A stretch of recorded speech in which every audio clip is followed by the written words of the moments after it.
घूम रही हूं। विवाह के बाद ये जब जब सीता जी को लेने मिथिला में आएंगे, हम लोगों को उतनी बार इनका दर्शन प्राप्त होगा, कितना आनंद होगा हो है?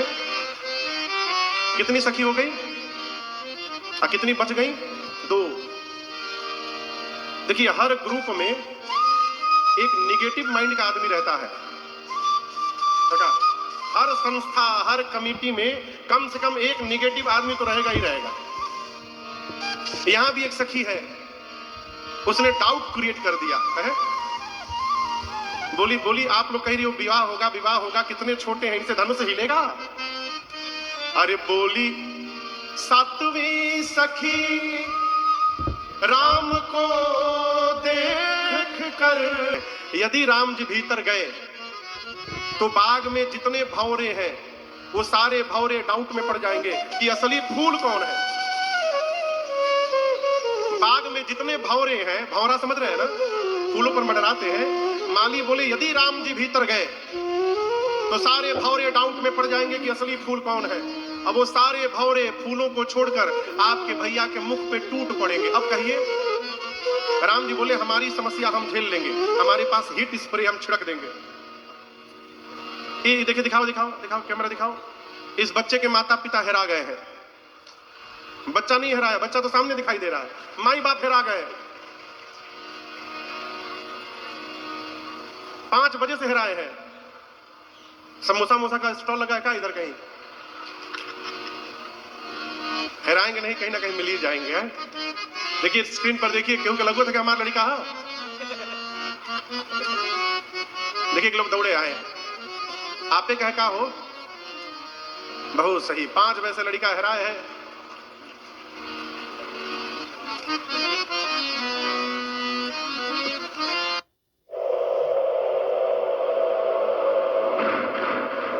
Some people look at Sonny Hayes, they see a guy who lives in a van, a gambling junkie who और सीता जी के इस विनय प्रेम का दर्शन करके पार्वती जी की मूर्ति मुस्कुराई, और पूजन के समय मेरी मां ने जो माला पहनाया था वो माला खिसकी और नीचे गिर गई। नीचे कौन बैठा है? सीता मैया। पार्वती मैया के गले की माला खिसकी और नीचे सीता मैया की आंचल में गिर गई। यहीं पर सीता जी को पार्वती जी का आशीर्वाद प्राप्त हो गया। ये प्रसंग कहता है कि भगवान की सेवा करते समय यदि कोई पुष्प भगवान के विग्रह से नीचे गिर जाए तो ये समझिए कि ठाकुर जी ने आपको आशीर्वाद दे दिया, आपकी मनोकामना पूरी। हाँ, तकनीक लगा के ना गिराया जाए, अपने आप गिर जाए। देखिए ये सब अनुभव करने का विषय है। आप में से कौन कौन लड्डू गोपाल की सेवा करते हैं? बहुत अच्छी बात। यदि जिस दिन मुकुट आप पहना रहे हैं और बार बार ठाकुर जी का मुकुट नीचे गिर रहा है, इसका मतलब है कि आज आपके ठाकुर जी मुकुट नहीं पहनना चाहते। ना पहनाइए। आदमी कैसे ना पहनवा, गोंद से चिपका देता है। अब गिरा के दिखाओ। हमने देखा सरकार, गोंद से चिपका देना, ये व्यवहार ठीक नहीं है। भगवान को लोग माला लाते हैं, हम तो पहले कहते भैया हाथ में दे दो माला। क्यों? वो माला पानी के टंकी में से डुबा के निकाला गया रहता है, पूरा गीला माला। यदि आपको पहना दिया जाए कैसा लगेगा?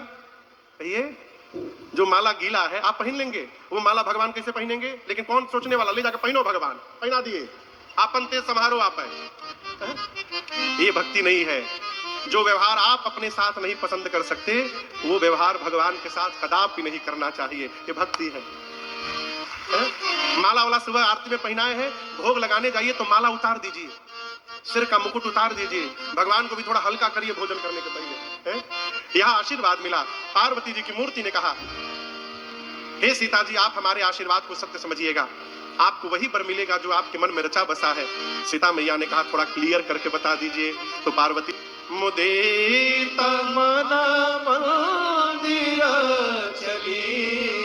पार्वती जी ने कहा, हे सीता जी, आपके मन में जो रचा बसा है वही वर आपको मिलेंगे। कौन? सहज सुंदर सांवरो, जो सांवले हैं वो मिलेंगे। वो है कौन?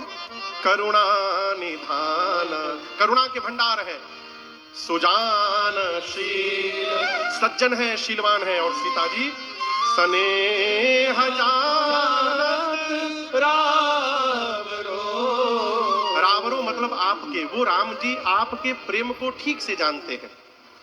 सीता मैया आशीर्वाद मिला, बारंबार सखियों के साथ पूजन करके और अपनी मैया के घर गई वापस। इधर राम लक्ष्मण जी पुष्पदल लेकर गुरु जी के पास आए, पूजन हुआ और पूजन के बाद राम जी ने गुरु जी को सब बताया। क्या बताया? गुरुदेव, आज बाग में जनक जी की बेटी सीता जी मिली थी हमको और वो मुझे देख रही थी। गुरु जी, बातचीत तो हुई नहीं थी। राम जी बोले मुझे देख रही थी। विश्वामित्र जी नेत्र बंद किए, देख लिए। क्या? सीता जी को पार्वती जी ने आशीर्वाद दे दिया। मन में कहे राम, यदि वहां पार्वती जी ने आशीर्वाद दे दिया तो यहां मैं आपको आशीर्वाद देता हूं। सुफला मनोरथ हो तुम्हारे, सुफला मनोरथ हो तुम्हारे, राम लखन सोई भये सुखारे, राम लखन सोई भये सुखारे, राम लखन सोई भये सुखारे। आशीर्वाद मिला। दोपहर में भोजन, संध्या, ब्यारू आरती, रात्रि भोजन, विश्राम। अगला दिन हुआ। आज धनुष यज्ञ का दिन है। जनक जी महाराज ने विश्वामित्र राम लक्ष्मण जी को बुलाया रंगभूमि में। राम जी से पहले पूरी मिथिला आकर के बैठी है, सारे राजा बैठे हैं। आपको बताऊं, राम जी एक ही थे, लेकिन एक ही राम जी सबको अलग अलग दिखाई देने लगे।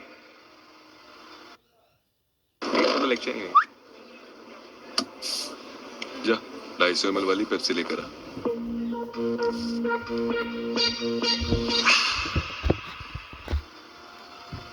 आप पूछोगे वो कैसे संभव हुआ महाराज?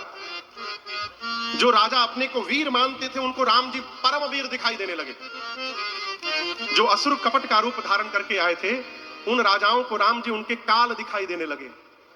जो ज्ञानी राजा थे उनको राम जी परम तत्व दिख रहे हैं। जो भगत राजा थे उनको उनके भगवान दिखाई दे रहे थे। जनक जी के नगर के नर नारियों को राम जी उनके रिश्तेदार दिख रहे थे। जनक जी और सुनैना जी को तो लगा कि उनके लड़का आ गए हैं। गोस्वामी जी कहते हैं सूची बहुत लंबी है, एक बात कहता हूं, जिनकी रही भावना जैसी प्रभु मूर्ति दिन देखी तैसी। सबने अपनी अपनी भावना के अनुरूप मेरे भगवान का दर्शन किया। सबने। विश्वामित्र जी ने पूरे रंगभूमि का दर्शन किया जनक जी के साथ। इतनी प्रशंसा की, जनक जी महाराज ने विश्वामित्र जी को सबसे ऊंचे आसन पर स्थान दिया। सब मंचनते मंच एक सुंदर विषय विशाल मुनि समेत बंधु तरह बैठा रे महिपाल। अगल बगल के छोटे आसन पर राम लक्ष्मण जी बैठ गए। जनक जी ने आदेश दिया, मेरी सीता मैया हाथ में जयमाल लेकर सखियों के साथ आई और आकर अपनी मां सुनैना जी के निकट खड़ी हो गई। सरकार, अब जनक जी ने अपने बंदी जनों को आदेश दिया कि सभा के मध्य में मेरा प्रण सुनाया जाए। जनक जी के बंदी जन बीच सभा में जाकर खड़े होकर अपने दोनों हाथ को ऊपर उठाकर बोल पड़े। बोले बंदी बचन पर सकल महिपा, प्रण विदेह कर कहानी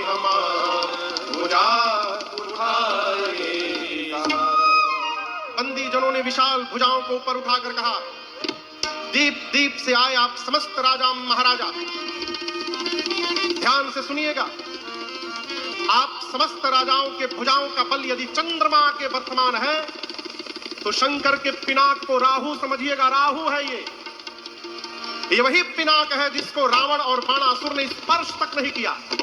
ये वही पिनाक है जिसकी कठोरता पूरे विश्व में आज विदित है। ध्यान से देखिए, आज इस राज समाज में आप में से जो भी राजा आकर के इस धनुष को उठाकर झुकाकर इसकी प्रशंसा चढ़ाकर इसको तोड़ेगा, त्रैलोक्य में उस राजा की कीर्ति फैलेगी। और हम कहते हैं हमारे महाराज श्री जनक जी की लाडली श्री जानकी दूत बिना कुछ मन में विचार किए उस वीर का वर्ण कर लेंगी। ये हमारे महाराज की प्रतिज्ञा है। जैसे बंदी जनों ने प्रण सुनाया, एक साथ कई राजा खड़े हो गए। बंदी जनों ने कहा सब लोग बैठिए, मिलके तुड़ियों का सब लोग बैठिए, बारी बारी आइए। सरकार, सबसे पहले जो राजा थे उनको आदेश मिला, आप चलिए प्रयास करिए। गोस्वामी जी कहते हैं जैसे आदेश मिला, राजा परिकर बांधी उठे असुराए, खड़े भय पहले अपन धोती बांधे, कहीं प्रेशर में खुल न जाए। कपड़ा बांधे, थोड़ा व्यायाम किए जाने के पहले और मन ही मन अपने इष्ट देव को प्रणाम किए। प्रभु जा रहा हूं, कृपा करिएगा नाथ, मेरे से ही टूट जाए आज। कौन बोला? जो राजा तोड़ने जा रहे हैं। उस सभा में कम से कम 10,000 राजा थे। कितने राजा? जब एक राजा अपने भगवान से प्रार्थना किया प्रभु टूट जाए, तो बाकी 9,000 बैठे राजा वो अपने भगवान से बोले प्रभु बचाइएगा, इससे ना टूटने पावे। अब आप कहिए कहां एक राजा, कहां हजारों राजा। गोस्वामी जी इतना अद्भुत वर्णन किए हैं राजाओं के एक्सप्रेशन का, आप दर्शन करिए। जैसे आदेश मिला बाबा के तमकी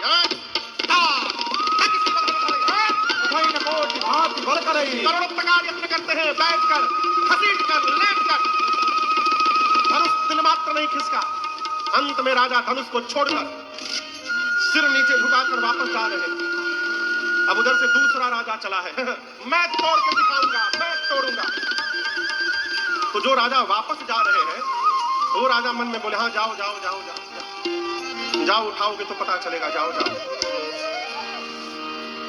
एक एक राजा आते गए हो, धनुष को तोड़ना तो दूर, किसी राजा ने धनुष को तिल मात्र खिसकाया भी नहीं स्थान से। ज्ञानी राजा नहीं गए। आपको बताऊं, एक राजा से कहा गया चलिए आप तोड़िए। सरकार, राजा खड़े हुए अपने स्थान से धनुष को देखे, प्रणाम करके बैठ गए। बगल के राजा ने कहा तुम वीर नहीं हो क्या? बोले मैं परम वीर हूं। बोले कैसे वीर हो? तुम तो प्रयास भी नहीं किए। उस राजा ने कहा मैं तोड़ने नहीं आया हूं। क्यों? हम भूपति हैं, राजा है ना, भूपति हैं, और जिनका विवाह होने वाला है सीता जी, वो भूमि से जन्म ली है, भूमि जा है। इस नाते हमारी बेटी हो गई, हम बिटिया से विवाह करने नहीं आए हैं, हम बिटिया को आशीर्वाद देने आए। जब किसी भी राजा से धनुष नहीं खिसका तो सभी राजाओं ने मिलकर मंत्रणा की कि मिलके तोड़ देते हैं। क्या करके तोड़ दे? मिलके। अभी पीछे के समय में आपने फॉर्मूला देखा होगा, सब लोग मिल जाओ एक साथ, लेकिन कितनों मिली हो कुछ होने वाला नहीं है, तो हम कुछ बोल नहीं रहे। एक राजा ने कहा यदि मिल के तोड़ देंगे तो विवाह किसके साथ होगा? एक राजा ने कहा पहले टूटने दो, समस्या चली जाएगी, फिर हम आपस में युद्ध कर लेंगे और जो विजेता होगा उसी से विवाह हो जाएगा। राजा बोले स्वीकार है। 10,000 राजा लगे। कितने राजा? 10,000। बाबा कहते हैं भूपा सहसा दस करी पारा, भूपा सहसा दस करी पारा, लगे उठावन करे नकारा, लगे उठावन करे नकारा, लगे उठावन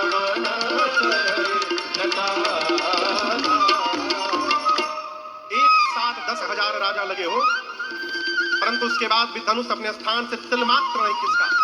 गोस्वामी जी कहते हैं सारे राजा उपहास के पात्र हो गए। अपने अपने आसन पर जाकर सारे राजा सिर नीचे झुकाकर बैठ गए। और आपसे कहूं, जनक जी ने जब देखा कोई राजा धनुष हिला भी नहीं पाए, जनक जी को आवेश आ गया, खड़े हो गए। जनक जी बोले दीप दीप से आए आप समस्त राजा महाराजा, ध्यान से सुनिएगा। आप में से कोई भी राजा ये नहीं बोल सकता है कि मैंने उनको बुलाया था यहाँ पर। आप सब मेरा प्रण सुन सुनकर आए हैं, और ये न समझिए मैं पहचानता नहीं हूं, मैं जानता हूं कौन आया है। देवता आए हैं वेश बदलकर, दैत्य आए हैं, मनुष्य आए हैं, नाग आए हैं। आप तो कह रहे थे अभी तोड़ देंगे, तोड़ना तो दूर, आप में से किसी ने धनुष को तिल मात्र खिसकाया तक नहीं है। मेरी बेटी सुंदर है, ये कीर्ति वर्ण करने योग्य है, परंतु मुझे लगता है इस धरती पर ब्रह्मा ने ऐसा किसी को बनाकर भेजा ही नहीं जो इस कीर्ति को जीवन में धारण कर सके। ध्यान से सुनिएगा, आज के बाद आप में से कोई भी राजा ये नहीं बोलेगा मैं वीर हूं। मैं जनक जान गया, धरती वीरों से रिक्त हो चुकी है। क्या बैठे हो? विवाह का आस छोड़िए और अपने घर वापस लौट जाइए। आज यदि मैं प्रण का त्याग करता हूं तो मेरी बेटी मेरी आंखों के सामने कुमारी रह जाएगी, कीर्ति का अंकित हो जाएगी। प्रण में टिका रहूंगा तो बिटिया कुमारी रह जाएगी। मैं जनक जानता कि धरती पर एक भी वीर नहीं बचा। हरी सभा में कहता हूं, ऐसा प्रण करके संसार में अपना उपहास कदापि नहीं होने देगा। जब पहली बार जनक जी ने कहा कि आज के बाद अपने को कोई वीर नहीं बोलेगा। सुनते लक्ष्मण जी तमतमा गए। I feel really good because what we are doing and what my team is doing is what the Lord expects us to do. सुनते लक्ष्मण जी तमतमा गए। पूरा शरीर क्रोध में भड़क उठा। किसी तरह लक्ष्मण जी ने अपने क्रोध को शांत किया, किसी तरह। क्यों? बड़े भैया हैं, गुरु जी बैठे हैं, ये लोग उत्तर अवश्य देंगे। अभी लक्ष्मण जी का क्रोध शांत ही हुआ, तब तक जनक जी ने दूसरी बार ललकार दिया। जाओ जनते बिनु भटक हो भाई, आप पनकर हो के हंसाए। जानता धरती पर कोई वीर नहीं बचा, ऐसी प्रतिज्ञा कदापि नहीं करता। गोस्वामी जी कहते हैं दूसरी बार लक्ष्मण जी सुने, अपने आप को रोक नहीं पाए। मां गई लखन, टेढ़ी हो गई, नेत्र से मानो रक्त बरसने लगा। लक्ष्मण जी खड़े भये, राम जी को प्रणाम करके बोले भैया क्षमा करिएगा, रघुवंश का एक छोटा बालक जिस सभा में पहुंच जाए, ब्रह्मांड में किसी की क्षमता नहीं बोल दे, धरती पर कोई वीर नहीं बचा। आपके रहते जनक ने कहा है, कहे जनक जसे अनुचित माने, कहे जनक जसे अनुचित माने, विद्यमान रघुकुल मनि जाने, विद्यमान रघुकुल मनि जाने, सुनहु भानुकुल पंकज भानु, सुनहु भानुकुल पंकज भानु, कहो सुभावन कछु अभिमानु, कहो सुभावन कछु अभिमानु, तो तुम्हारी अनुशासन भावो। आप कहिए अनुशासन है, कंदु कई ब्रह्मांड